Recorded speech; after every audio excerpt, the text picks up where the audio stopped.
भारत भारत पे डिबेट करना चाहते तो मैंने एक ही दिन कहा है, पूरे भारत के चैनल के सामने हम डिबेट करने के लिए तैयार हैं।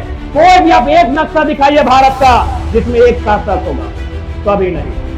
इस भारत की भूमि पर कोई एक शासक नहीं हुआ है कभी। इसलिए भारत और इंडिया के नाम पर भावना मत होइए।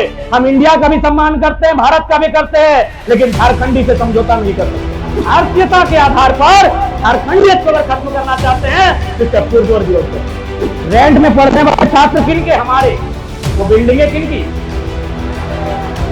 हमारी हैं। जब महाराष्ट्र में मराठी, पंजाब में पंजाबी, गुजरात में गुजराती, बिहार में बिहारी, तो झारखंड में भी झारखंडी बोले तो क्या किसी के पेट में दर्द होना चाहिए? यही इंडिया और भारत के नाम में, भाई भाई के नाम में हमारे हिस्से की रोटी को अगर कोई छीन के खाएगा तो क्या हम चुपचाप रहेंगे? कि दुनिया में दो प्रकार के दर्द बहुत कष्टकारी है। वह एक प्रसव के पीड़ा और एक प्रवास के पीड़ा। आज छोटे छोटे बच्चा के लड़के, बूढ़ी मैया घर में है और आंख में रोशनी न है, बप्पा के कमर में जान न है, लाठी के सहारे चल है और मजबूरी में मरा। 1975 में 375 आदमी कोयला के खदान के नीचे मरा है। 1965 में 268 गो आदमी कोयला के खदान के नीचे दब के मरा है। 2006 में 50 गो आदमी एक ही टाइम में कोयला के खदान के नीचे दब के मरा। तो हम लोग नेता बनने नहीं आए हैं, झुमरा का पहाड़ खाली है।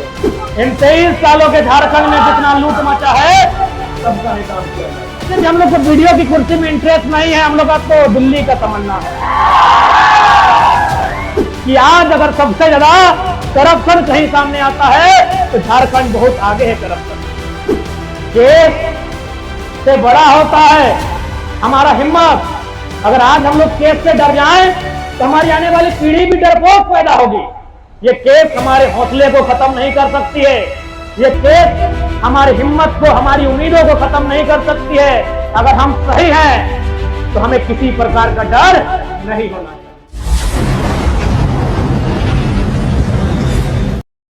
भारत भारत पे डिबेट करना चाहते तो मैंने एक ही दिन कहा है, पूरे भारत के चैनल के सामने हम डिबेट करने के लिए तैयार हैं। कोई भी आप एक नक्शा दिखाइए भारत का जिसमें एक शासक होगा, कभी नहीं, कभी नहीं।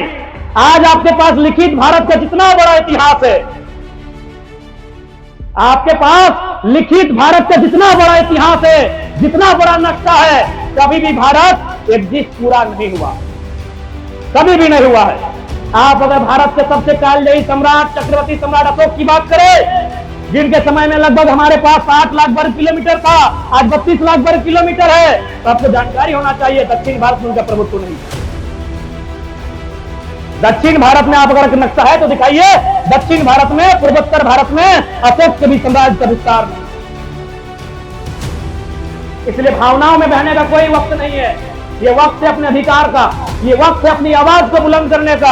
आप किसी कालखंड की बात कीजिए, मौर्य काल की बात कीजिए, आप गुप्त काल की बात कीजिए, किसी राजवंश की बात कीजिए, मुगल काल की बात कीजिए, अंग्रेज काल की बात कीजिए, अंग्रेजों ने भी 1 सेंटीमीटर कहे नहीं छूटा है, लेकिन अंग्रेजों से भी छूटा है।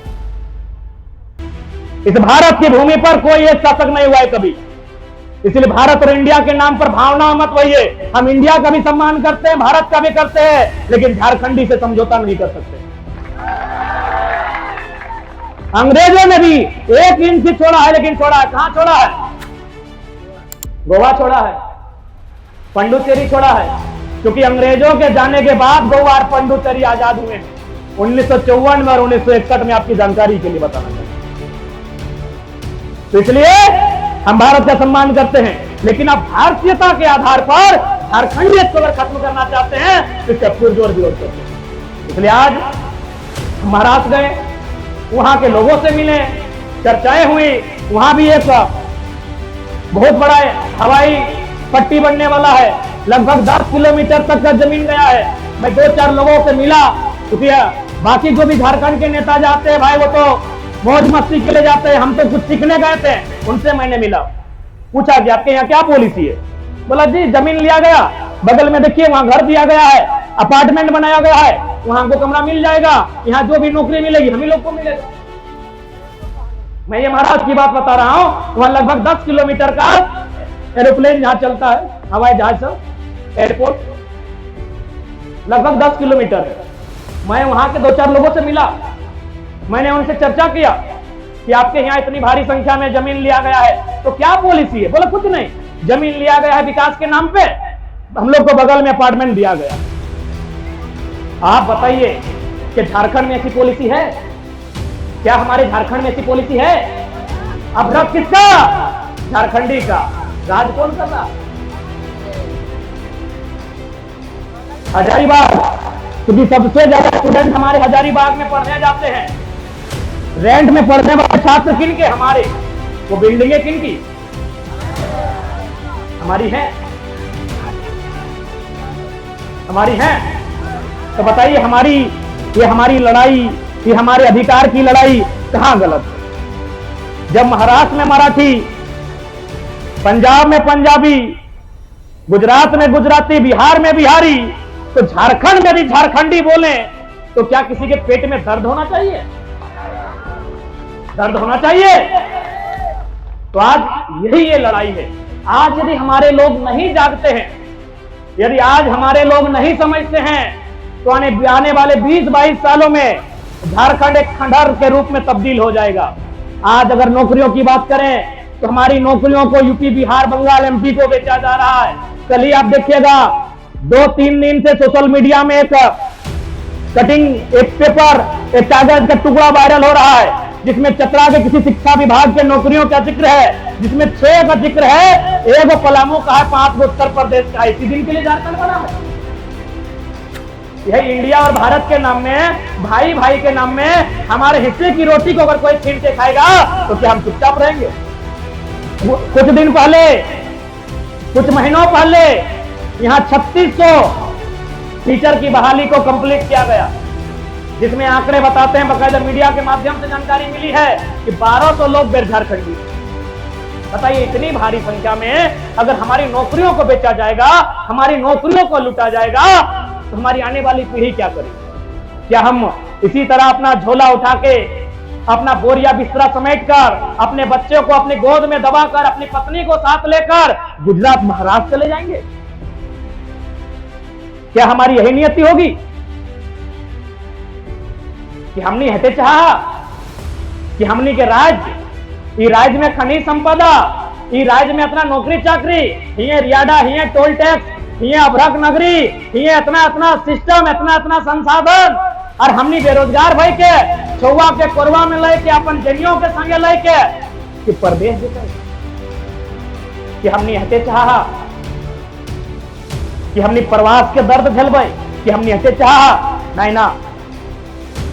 हम तबे बोल लिए कि दुनिया में 2 प्रकार के दर्द बहुत कष्टकारी व्यवहार है, एक प्रसव के पीड़ा और एक प्रवास के पीड़ा।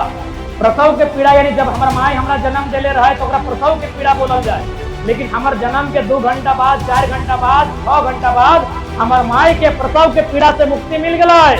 लेकिन आज भी 20 साल बाद, 25 साल बाद झारखंडी के प्रवास के पीड़ा से मुक्ति नहीं मिलल। आज भी प्रवास के पीड़ा से दर्द सताए रहा है कि आज छोटे छोटे बच्चा के लइके बूढ़ी मैया घर में है और आंख में रोशनी न है, बप्पा के कमर में जान न है, लाठी के सहारे चल है, और मजबूरी में महाराष्ट्र, मजबूरी में कर्नाटक में है। आज तक समस्या के समाधान न मिले, काहे? न पॉलिसी नहीं बने के कारण, पॉलिसी नहीं बने के कारण, नीति नहीं बने के कारण। जिस दिन नीति हमने के नेता सबके नीति ठीक भाई जीता है, जन अपनी नियत ठीक भाई जीता है, इस झारखंड राज बहुत खुशहाल राज है। बिल्कुल सही बात कह ले। हमने जब महाराष्ट्र के लिए तो 7 दिन में 3 गो प्रवासी मजदूर यहाँ आए, वापस अले 3 गो प्रवासी मजदूर अपन जान गंवाए के, अपन जान गंवाए के 3 गो प्रवासी मजदूर वापस अले। उन्हें महाराष्ट्र में एक दिन हम मराठी सबसे बैठ लिए तो पढ़ल लिखल लगल, 2-4 गो अधिकारी भी लगल, ओखनी से हम हटे चर्चा कर लिए कि आपके बगल में नागपुर में वेस्टर्न कोलफील्ड लिमिटेड है, बताइए कितना कोयला का दुर्घटना हुआ है जिसमें लोगों का जान गया है। बोला हम लोग को याद नहीं है। हम बोले हम 1 सप्ताह पहले 3 गो महिला दब के मर गई, हम मुआवजा दिला के आए। बोला ऐसा होता है झारखंड में? यानी हमारे दर्द को कोई जानता भी नहीं। वहां भी कोयला का काम होता है। हम पूछें क्या आपके राज्य में एक आध भी ऐसी घटना घटी है जो आपको याद है कि लोग खदान में दब के मर गए, या पत्थर उनके ऊपर गिर गया, या कोयला में आग लगा मर गए? बोला ना, पूरा सेफ्टी से काम होता है, पूरा नियम से काम होता है, गाइडलाइन फॉलो करते हुए काम होता है। हम सीधे बोले 1975 में 375 आदमी कोयला का खदान के नीचे मरा है, 1965 में 268 गो आदमी कोयला के खदान के नीचे दब के मरा है, 2006 में 50 गो आदमी एक ही टाइम में कोयला के खदान के नीचे दब के मरा है। वो लोग माथा में हाथ ले लिया। मराठी ना जो लोग हम बात कर रहे थे उन लोग सर में हाथ लिया कि इतना अत्याचार झारखंड में होता है, इतना अन्याय होता है। हम बोले हाँ, इससे भी ज्यादा अन्याय होता है। तो बोला आप लोग का लीडर क्या करता है? हम बोले लीडर को खुद लीडर का फुल फॉर्म नहीं मालूम है, लीडर का स्पेलिंग नहीं मालूम, यानी आपकी दर्द और पीड़ा को कोई नहीं जानता है। चौपारण का पीड़ा चौपारण में ही खत्म है, बगोदर का दर्द बगोदर में ही खत्म है। इसीलिए पहला प्रयास हम बार बार बोलते हैं कि हम लोग भी पढ़े लिखे नौजवान हैं, पढ़े लिखे छात्र हैं, हम लोग राजनीतिक बदलाव करने पर विश्वास करते हैं, हम सदन में जाकर अपनी बात रखने में विश्वास करते हैं। हम लोग प्रयास करेंगे, हम लोग प्रयास करेंगे, लेकिन यदि सफल नहीं होते हैं तो हम लोग नेता बनने नहीं आए हैं, झुमरा का पहाड़ खाली है, छोड़ेंगे नहीं, सबका हिसाब करेंगे। इन 23 सालों के झारखंड में जितना लूट मचा है सबका हिसाब किया जाए। आज हमारे वक्तागण बोल रहे थे कि बीडीओ सीओ मोटेशन के नाम में पैसा लेते हैं, तो मैं उनसे निवेदन करूंगा कि आप लोग भी, क्योंकि इस बार सीओ बीडीओ में बहुत सारे झारखंड के लोग बहाल होकर आए हैं, मैं उनसे प्रार्थना करूंगा, हमको लगता है ये प्रखंड कार्यालय ही है क्या, एकदम सीधा सीधा खड़ा कर दिए हैं। माने एक फुटबॉल का किक के दूरी में प्रखंड कार्यालय है। हो सके बीडीओ साहब नहीं होंगे, उनके कर्मचारी लोग होंगे, और अगर हैं तो कोई दिक्कत नहीं, हम आपसे कोई युद्ध करने नहीं आए, आपकी कुर्सी लेने नहीं आए हैं। ऐसे भी हम लोग को बीडीओ की कुर्सी में इंटरेस्ट नहीं है, हम लोग का तो दिल्ली का तमन्ना है। तो मैं बीडीओ साहब आपसे हमली रिक्वेस्ट करूंगा, खिड़की खोल के आप भी सुन सकते हैं, आपसे हम युद्ध करने नहीं आए, आपको एक संदेश देने आए हैं। संडे है, अरे कोई नहीं, संडे में कोई ना कोई होगा तो, अरे आवाज बदले ना होंगे ना, अरे ये आवाज आपका बाजार में गूंज रहा है तो वीडियो जी का आवाज में नहीं गया होगा क्या? गया होगा। तो माननीय वीडियो महोदय, मैं इंक्लूडिंग सीओ को भी करते हैं, मैं चौपारण क्षेत्र के माननीय वीडियो, माननीय सीओ, पहले आपका सम्मान करते हैं। आप पढ़ लिख कर एक योग्य पद को धारण किए हैं, लेकिन मैं आपसे आग्रह करूंगा, यहाँ की जनता की शिकायतें, हो सके आप नए आए हैं, ये फॉर्मूला आप पे लागू नहीं होता है, मैं ये भी नहीं कह रहा हूं, लेकिन यहाँ के लोगों में राय शुमारी है कि मोटेशन के नाम में बहुत पैसा लिया जाता है। मैं आपको संदेश देना चाहूंगा, माननीय वीडियो महोदय, माननीय सीओ महोदय, बकायदा अगर आप परिवार लेकर आते हैं तो आपकी अर्धांगिनी भी सुन रही होगी, मैं मैडम को भी प्रार्थना करूंगा कि रात्रि भोजन के बाद जब आपकी चर्चा होगी तो इस चर्चा को रखिएगा कि आखिर इतना धन कमा के कहां जाइएगा। सिकंदर, तो आप पढ़े होंगे, चूंकि आप पढ़े लिखे लोग हैं, वीडियो है तो जाहिर सी बात है मिनिमम आप ग्रेजुएट होंगे ही, मिनिमम ग्रेजुएट है, अधिकतम डॉक्टरेट हो सकते हैं, उससे ऊपर डिग्री नहीं होती है। तो मैं आपसे निवेदन करूंगा, और सिकंदर को आपने भी पढ़ा होगा, थाना प्रभारी सर आप भी सुन सकते हैं, हालांकि आप हमारे बड़े भाई हैं, लेकिन सुनने में बुराई नहीं है। आप लोग भी रोड में परेशान मत कीजिएगा गाड़ी वाला लोग को। तो सिकंदर साहब, उनका ख्वाब था दुनिया को जीतने का।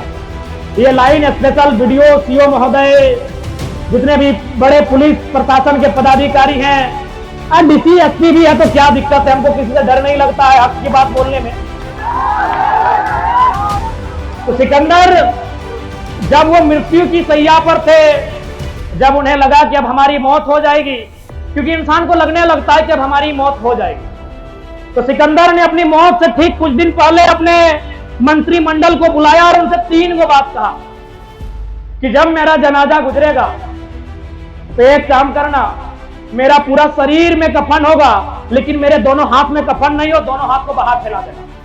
बोला सर इसका क्या मतलब है? बोला इसका मतलब है ना कि जब मेरा जनाजा गुजरेगा और लोग देखेंगे कि मेरा दोनों हाथ यूं बाहर है, जो जनाजा उसके बाहर है, तो लोगों को यह संदेश जाएगा कि दुनिया को जीतने वाला सिकंदर खाली हाथ वापस जा रहा है। इसलिए मैं माननीय जितने भी पदाधिकारी हैं, प्रशासन के, पुलिस के, जो भी हैं, मैं उनसे विनती करना चाहूंगा, खाली हाथ सबको जाना है तो गरीबों को लूटकर तिजोरी भरने का काम नहीं करें, क्योंकि उसकी लाठी में बहुत ताकत होती है, उसकी लाठी में बहुत ताकत होती है। मैं मानता हूं आपने अपनी मेहनत से नौकरी को हासिल किया है, लेकिन इस बात को आपको भी मानना होगा कि आज अगर सबसे ज्यादा करप्शन कहीं सामने आता है तो झारखंड बहुत आगे है करप्शन। सिकंदर ने दूसरा लाइन कहा कि मुझे कांधा कोई इग्गा दुग्गा लोग नहीं देंगे, लेलवा बुधवा बोका भेड़ा लोग हमको कांधा नहीं देगा। ये सिकंदर ने कहा। बोला कौन देगा सर? बोला जितना मंत्री महामंत्री है सब हमको कांधा देगा। बोला इसका मतलब क्या है? बोला इसका मतलब है कि सिकंदर की सेना में एक से 30 मार खां थे, एक से बढ़कर तुर्रम खान थे, लेकिन जब मौत वापस आई सब तमाशा देखते रह गए। तो हो सके वीडियो साहब आपको लगता है कि आपके पास पुलिस है, डीसी भी आपके सपोर्ट में है, एसपी भी आपके सपोर्ट में है, या एसपी को लगता है कानून मेरे सपोर्ट में है। याद रखिएगा, जब उसकी लाठी पड़ेगी सब चुपचाप दर्शक बन के तमाशा देखेंगे, अर्थी तो एक की अकेले सजेगी।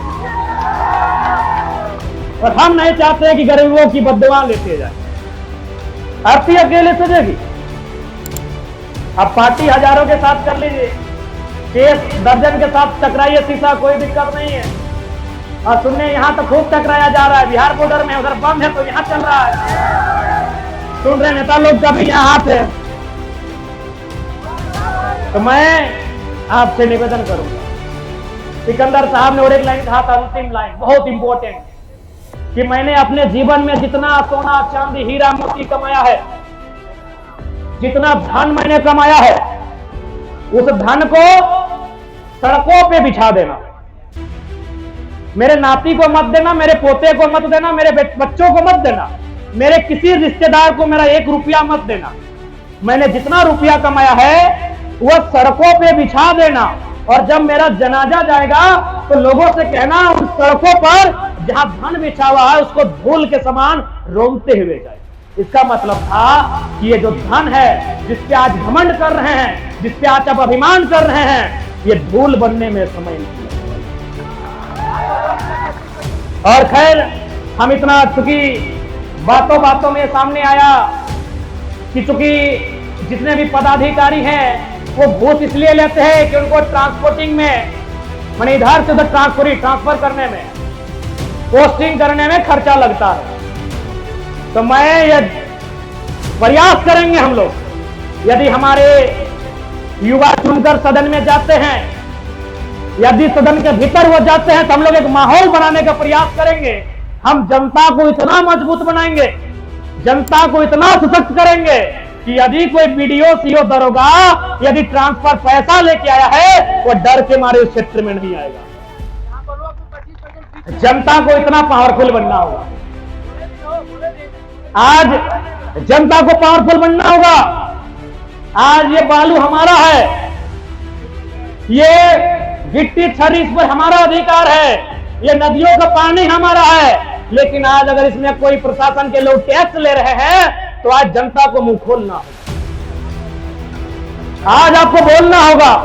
यदि आज आप नहीं बोलते हैं, आज यदि आप लड़ाई नहीं करते हैं, तो आपकी आने वाली पीढ़ी, आपकी आने वाली नस्लें गूंगी हो जाएगी। इस बात को याद रखिएगा, इसलिए आज आपको बोलना होगा। यार क्या लगता है केस? अरे भाई, केस से बड़ा होता है हमारा हिम्मत। अगर आज हम लोग केस से डर जाएं तो हमारी आने वाली पीढ़ी भी डरपोक पैदा होगी। ये केस हमारे हौसले को खत्म नहीं कर सकती है, ये केस हमारी हिम्मत को, हमारी उम्मीदों को खत्म नहीं कर सकती है। अगर हम सही हैं तो हमें किसी प्रकार का डर नहीं होना चाहिए।